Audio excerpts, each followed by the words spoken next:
No dia 2 de junho de 2020, um garotinho de apenas 5 anos caiu do 9º andar de um prédio de luxo em Recife. Mas, Érica, como assim? Como é que uma criança, aconteceu isso com uma criança? Não tinha ninguém olhando, não tinha ninguém tomando conta. Gente, as câmeras de segurança registraram Miguel, essa criança, sozinho no elevador, apertando botões sem parar. Minutos antes, a mulher que deveria cuidar dele virou as costas e deixou ele sozinho ali. Por que o Miguel foi parar no 9º andar se a casa onde ele estava ficando naquele momento era no 5º? O que aconteceu nesse intervalo de poucos minutos entre ele entrar no elevador e essa queda, essa tragédia? Bom, hoje eu vou te contar tudo sobre o caso do Miguel Otávio, que deu o que falar alguns anos atrás e continua ainda, simplesmente porque esse caso precisa ser solucionado, né, gente? A gente precisa ter um ponto final para essa situação dessa família do Miguel Otávio. Que isso, sabe? E é por isso mesmo que eu tô trazendo esse caso aqui hoje, para ajudar a trazer esse caso de novo à tona, a gente falar de novo, apesar da gente ter tido aí notícias recentes sobre o caso, e eu vou falar sobre tudo isso aqui hoje. Então, esse episódio aqui é muito bom para você que ainda não conhece esse caso, para você que nunca ouviu falar desse caso. Aqui eu vou te explicar tudo do início ao fim e também vou trazer os últimos desdobramentos que a gente tem sobre esse caso, tá? Esse caso me deixa extremamente revoltada e é por isso que eu tô trazendo ele aqui hoje. Tá, então, por favor, me ajudem a compartilhar, me ajudem a fazer com que esse caso realmente ganhe de novo a relevância que merece, tá? Pra quem não me conhece, meu nome é Érica Miranda e esse é o podcast Casos Reais. Todas as quartas-feiras eu trago um episódio novo aqui. E se você quer mandar uma sugestão de caso, vai lá no site do Casos Reais, que está na descrição, ou pelo Apoia-se, que também está na descrição. E por lá eu consigo ver mensagem no WhatsApp, né? A gente tem um grupo no WhatsApp que eu converso diretamente com vocês. E é isso, manda a sua sugestão também lá pelo site do Casos Reais. E se você quiser ficar acompanhando tudo, né, saber quando um episódio novo vai ao ar, saber vários detalhes, eu sempre posto lá no meu Instagram, que é @erica_mirandas com S no final. E por lá também, se você quiser compartilhar o episódio que você está escutando e me marcar, eu sempre reposto, sempre vejo, converso com vocês. Então é isso, vamos pro caso da semana, e esse é o caso do menino Miguel Otávio.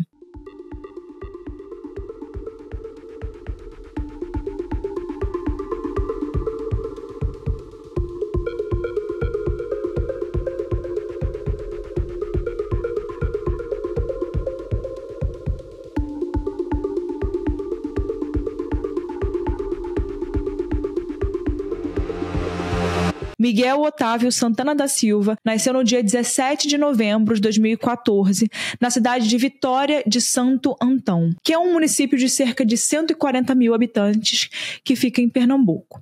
Em 2020, que é quando esse caso acontece, Miguel tinha apenas 5 anos de idade. Nessa época, ele e a família dele moravam em Recife, que é a capital de Pernambuco.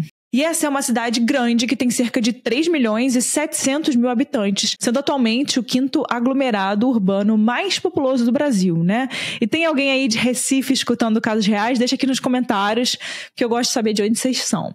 Bom, a mãe de Miguel, a Mirtes Renata Santana de Souza, que na época tinha 30 e poucos anos, trabalhava como empregada doméstica. E ela trabalhava na casa de Sari Mariana Costa Gaspar Corte Real, casada com Sérgio Hacker, que era prefeito de Tamandaré, uma outra cidade menor que fica ali no litoral sul de Pernambuco.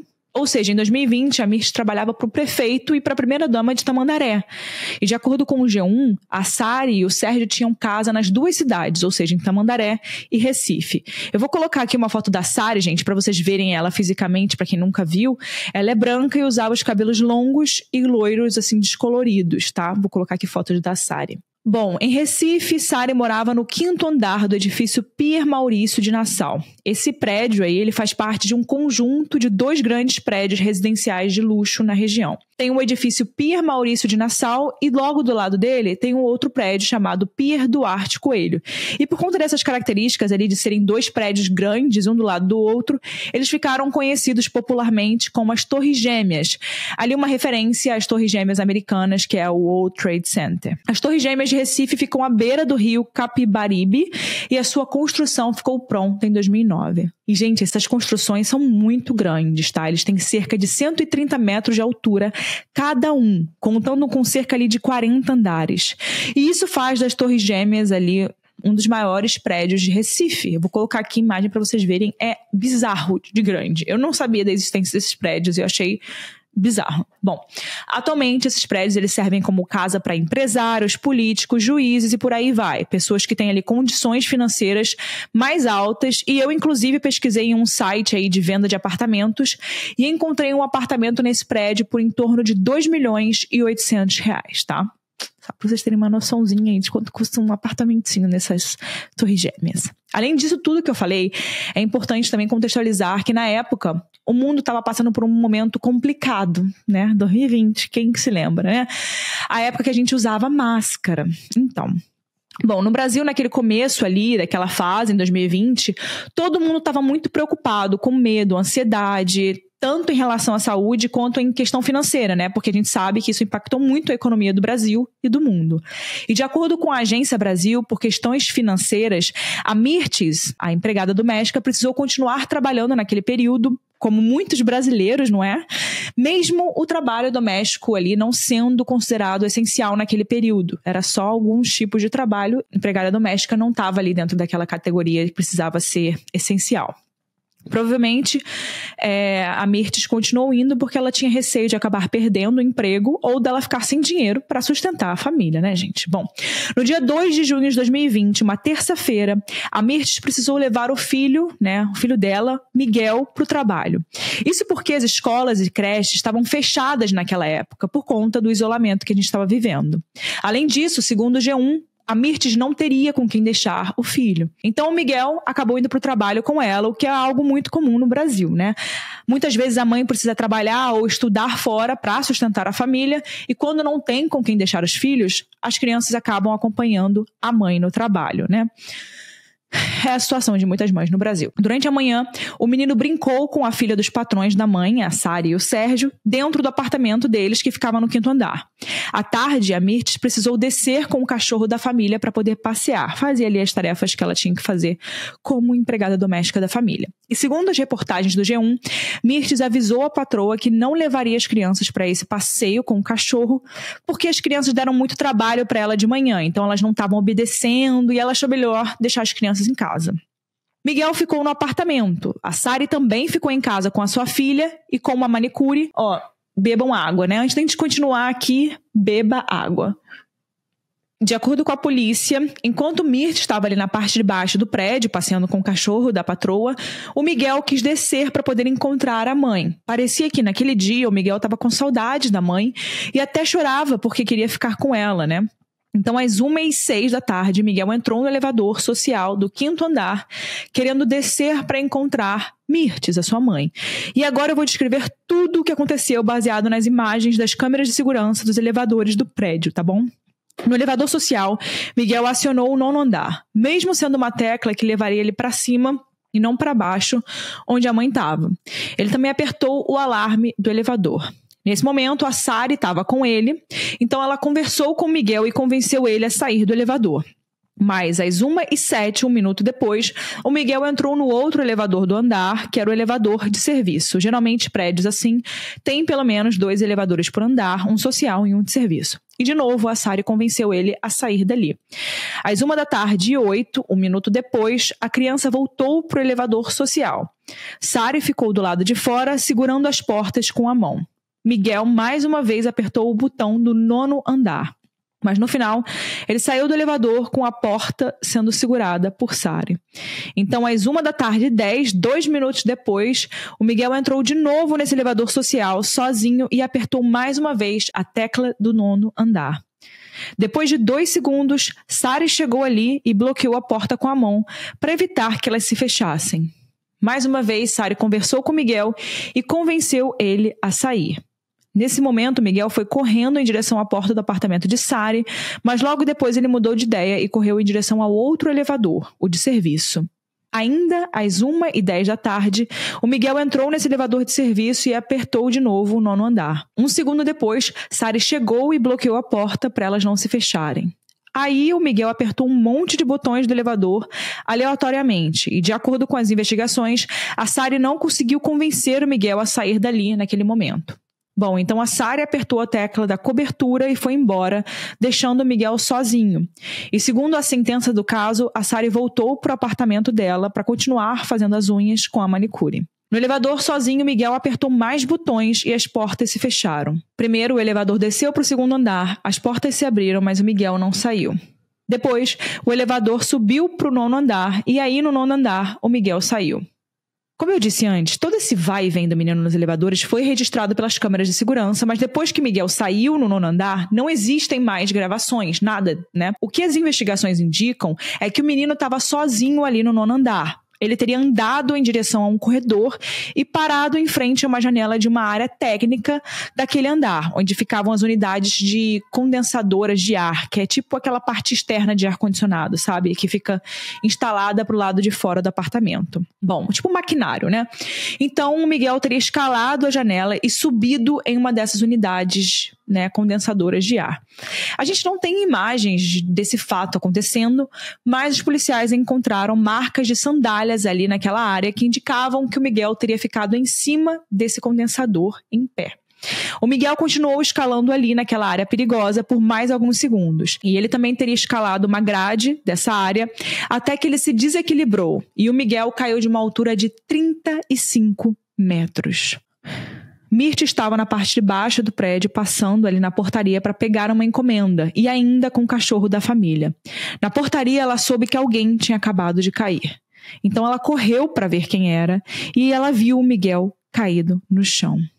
Gente, essa imagem, para mim, de todas as imagens que tem desse caso, porque o interessante é que a gente consegue ver esse caso acontecendo, a gente consegue ver tudo acontecendo. Basicamente, quase tudo, né? A gente não consegue ver ali o Miguel, o fato acontecendo, mas a gente consegue ver tudo que chegou àquele momento. E essa imagem da Mirth encontrando o filho ali embaixo é uma imagem... Ai, gente, acho que só seria pior a imagem dele caindo, mas essa daqui eu não sei se talvez essa é pior. Essa imagem, gente, me deixa com vontade de chorar, só de lembrar dessa imagem. Eu não consigo ver mais, eu não consigo. Porque é muito forte e ela tem uma reação que é uma reação que é quando a gente fala que a gente nunca pode se colocar no lugar das pessoas quando passam por esse tipo de situações. É aquele tipo de situação que eu acho que é instinto humano. Ela começa a ter uns espasmos que são chocantes. Ela tem umas reações assim de se mover que você fala, meu Deus, você sabe, aquela mãe tá vendo o filho dela ali caído no chão, morto. Naquela tragédia. Gente, eu não consigo nem imaginar eu não consigo. E esse caso, eu acho que esse caso ele me afeta muito, esse caso, e por isso que eu tô trazendo ele aqui hoje. Desculpa que eu até me emocionei, porque quando a gente fala de crianças e tudo aquilo que eu sempre trago aqui do Casos Reais sobre... Eu vou deixar isso pra parte da minha opinião, mas tudo aquilo que eu trago do Casos Reais, e às vezes as pessoas falam, mas tem que parar de falar mal do Brasil, mas esse caso aqui, ele demonstra muito claro alguns problemas que a gente tem na nossa justiça brasileira, e é por isso que eu acho que é tão importante a gente levantar a bandeira desse caso, tá? Inclusive, gente, se alguém conhecer a Mirth, eu gostaria muito de conversar com ela sobre tudo o que isso aconteceu, apesar de eu saber que deve ser muito difícil pra ela falar sobre essa situação. Mas, enfim... Vamos voltar, né? Então ela viu o Miguel caído no chão. E essa imagem é muito forte, né? E pra TV Globo, a Mirth contou que Miguel ainda estava vivo naquele momento, se esforçando para respirar, mas com os olhos já imóveis. Um vizinho que morava ali nas Torres Gêmeas e que era médico orientou o Mirth, falando que o menino precisava ser socorrido urgentemente. A Mirth não esperou a chegada da ambulância e Miguel foi levado para o Hospital da Restauração por Mirth e por Sari, no carro de Sari. Ao chegar no hospital, Miguel foi levado para uma maca, mas poucos minutos depois, Mirth foi informada que Miguel não tinha sobrevivido. No dia 3 de junho, dia seguinte à tragédia, Sari foi autuada por homicídio culposo, que é aquele que não há intenção de matar. Sari chegou a ser presa em flagrante nesse dia, porque a polícia entendeu que ela agiu com negligência em relação a Miguel. Mas a Sari pagou uma fiança de R$20 mil e acabou sendo liberada na delegacia. Logo em seguida, podendo assim responder pelo caso em liberdade. E só depois dessa fase inicial de investigação que as informações poderiam vir a público durante a ação penal. O nome não ter sido divulgado gerou um grande debate ali no Brasil por causa do uso dessa lei. Afinal, um monte de gente tem o nome e a imagem ali divulgados todos os dias em investigações. Ou seja, muitas pessoas questionaram, né, se essa lei não foi usada de forma desigual.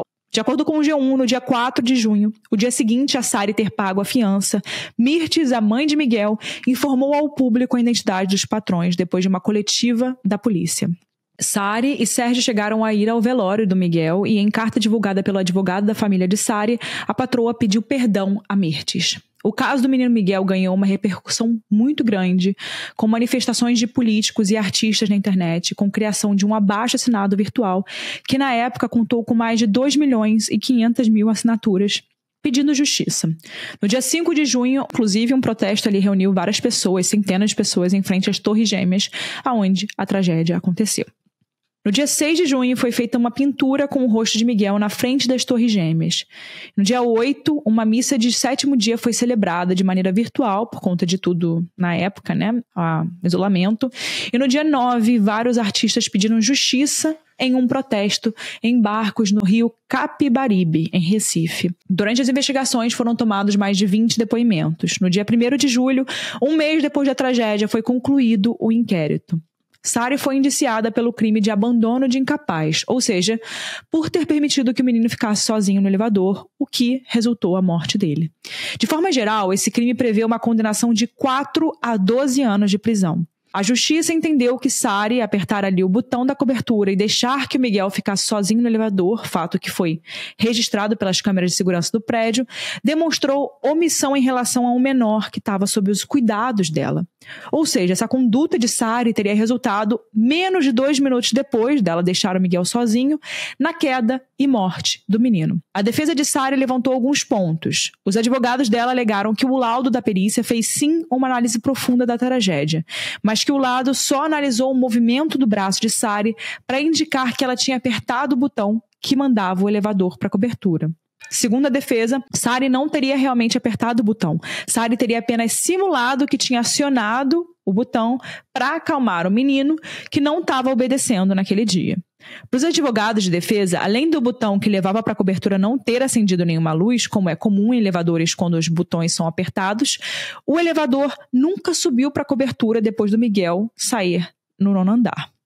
Em 31 de maio de 2022, 2 anos depois da morte de Miguel, o Tribunal de Justiça de Pernambuco condenou Sari a 8 anos e 6 meses de prisão por abandono de incapaz. No entanto, Sari ainda poderia recorrer em liberdade. Além do caso criminal, a Mirtes entrou com uma ação trabalhista contra Sari e Sérgio por danos morais, segundo o G1. E nesse processo, os patrões de Mirtes são julgados por chamar ela e outra funcionária para trabalharem durante o período mais restritivo do isolamento, né? Mesmo Mirtes tendo ido trabalhar porque precisava do dinheiro. Além disso, no processo, também consta que supostamente os patrões pagavam os salários de Mirtes com dinheiro da prefeitura de Tamandaré. Em relação a esse processo trabalhista, no dia 28 de setembro de 2023, Sérgio e Sari foram condenados a indenizarem R$2 milhões à família do menino Miguel. A defesa recorreu e em 15 de maio de 2024, a justiça reduziu o valor da indenização. Em 18 de setembro de 2024, 4 meses depois, a justiça suspendeu essa indenização. Em 2024, 4 processos relacionados ao caso do menino Miguel tramitavam na justiça. Um na esfera criminal, outro na trabalhista, um na civil e uma ação ali civil pública. A morte de Miguel aconteceu no mesmo dia em que a Emenda Constitucional 72, conhecida como PEC das Empregadas Domésticas, completou 5 anos, dia 2 de junho de 2020. Essa é uma emenda constitucional que garante direito às empregadas domésticas, como jornada de trabalho máxima de 8 horas diárias e 44 horas semanais, adicional noturno, horas extras, FGTS, seguro-desemprego e seguro-acidente, por exemplo. Mirtes teve que carregar o peso da perda do seu filho e também da luta por justiça que está durando aí bastante tempo, não é mesmo? Hoje, em 2025, quando a gente está gravando esse episódio aqui, Mirtes é uma pessoa muito ativa nas redes sociais, lutando para que o caso do filho não seja esquecido. Recentemente, também, no final de 2024, ali começo, janeiro de 2025, aconteceu uma polêmica envolvendo Sari, né? De acordo com a CNN, A Sari está processando a atriz Luana Piovani, gente, por danos morais. A Sari alega que a Luana fez declarações nas redes sociais usando termos depreciativos que violam a sua dignidade. Nesses vídeos, a Luana Piovani comentou sobre o caso e sobre possíveis privilégios que a Sari teria por sua condição social. E com isso, a Sari pediu uma indenização de R$50 mil. Bom, até hoje, em 2025, Sari segue em liberdade e, quem sabe, talvez a gente não tenha atualizações sobre esse caso. Se tiver alguma atualização, eu vou trazer aqui pra vocês. Eu queria deixar aqui, antes de entrar na minha opinião, tá? Tudo que a gente trouxe pra esse caso aqui de hoje, todas as fontes eu vou deixar na descrição.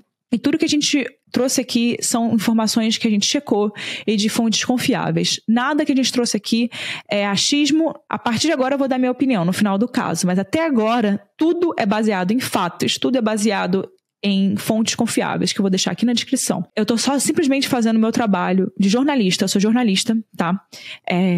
E meu trabalho como jornalista é divulgar informação, é contar histórias, é trazer a verdade, né? E aqui a gente tá buscando trazer a verdade e contar a história do caso do Miguel, tá bom? Enfim, gente, tudo que aconteceu aqui é muito triste, né? Esse caso. E eu tento focar na busca da mãe, né? O que a mãe quer? A mãe quer que a justiça aconteça, né? E o que é a justiça para essa mãe? Né?